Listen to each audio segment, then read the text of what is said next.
We continue to speak about how important it is to keep in balance the mind, body, and soul, keeping all three areas fit.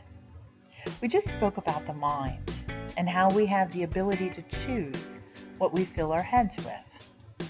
So let's continue our discussion in talking about how we keep the body fit. What has always been interesting to me is that we tend to think that our bodies belong to us, our own, to do whatever we want with it.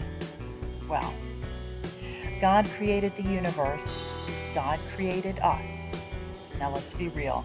If He made us, we belong to Him, our bodies included. And we need to honor our bodies and honor Him. We need to take care of ourselves like we would take care of an item on loan. The other day, I saw a bullfrog in my backyard. As you might know, bullfrogs have a spray that is poison, and if consumed by a dog or cat, could kill them. So I informed my neighbor about it when I saw her out back. She immediately grabbed this dog that she was taking care of and brought it inside. God forbid something were to happen while taking care of it, right? It's the same feeling of concern that we might have when driving someone else's car. Shouldn't we have that same concern for ourselves? After all, like I said, we are also on loan. We are God's, not our own. Just something to think about. So how should we honor our bodies? Lately, I've been wondering why it took me 30 years to get back to an exercise regimen. For me, it was the last piece of the equation that has made me more whole, and actually the most pivotal in making the other two parts more powerful. I grew up athletic, playing ball, dancing, and cheering, and in my early 20s, I was one of those aerobic queens who had on her leg warmers every night after work. But then marriage came, children arrived, and it just stopped. Every once in a while, I would claim to feel healthy after a run, but it didn't seem to stick. What finally got me back was simply logistics. I believe that God will use any angle necessary to get us where we need to be. I was taking my son to the gym every day, simply watching him get excited about working out and getting fit. Finally, I got tired of driving back and forth and decided to just sign up one day. After all, there were a few extra pounds that had crept up on me over the years. So that is what got me started. I gave into the logistics, and I no longer liked the way I looked. But what I learned is that getting fit meant so much more. Yes, I lost the unwanted 10 pounds, but I have gained so much more. The energy that I have gained is amazing. I go through my day in a way more energetic and productive. My thoughts are a lot clearer, and the release that I receive on those days when things are not going my way just leaves me grateful. I went in with the intention of looking better, but what I value even more is how I feel. Why aren't we better about honoring ourselves, our bodies? We tend to come up with all those excuses. We can't afford it, we don't have time, I don't like to sweat. I'm sure we can all think of something, right?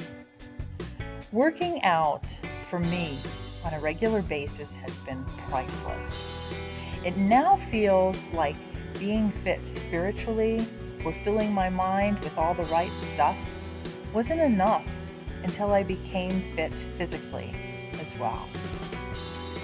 So what else can we work on? Are we eating well? How are we filling our bodies to remain fit? I personally was bombarded by food allergies several years ago, and what started out as a burden became a blessing. I now watch everything that I put in my body and eat so much more healthier.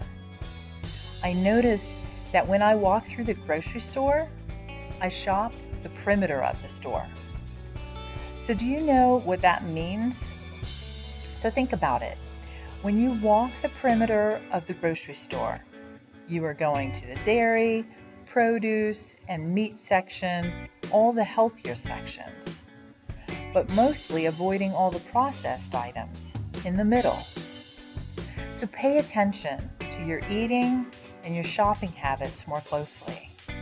How much time do you spend in the aisles? What are these things that we are doing in excess? What are our addictions? Don't worry, this is not where the chastisement comes in. Not at all. We are not to act judgmental or harsh of each other. None of us can ever claim to be perfect. We simply need to be better and be there for each other. A good portion of the world suffer from some type of addiction. And we can't lessen the fact that any addiction, whether it be food, drugs, sex, or alcohol, is anything but easy. But I can suggest that you pray about it daily. Prayer puts God in the middle of it. God is the all-powerful and in charge of all things. So reach out to Him. Who better to have in charge of your life than the one who created the universe? Don't stop praying. With addictions, you might find that some days are bad, some days are good, but eventually, maybe there will be more good days than bad days, and you'll overcome it. But you can't give up. Amazing things happen when you put God in the middle. Speaking about God and prayer, this is the perfect segue for our next section called the soul, which is the final item that we need in order to be fit.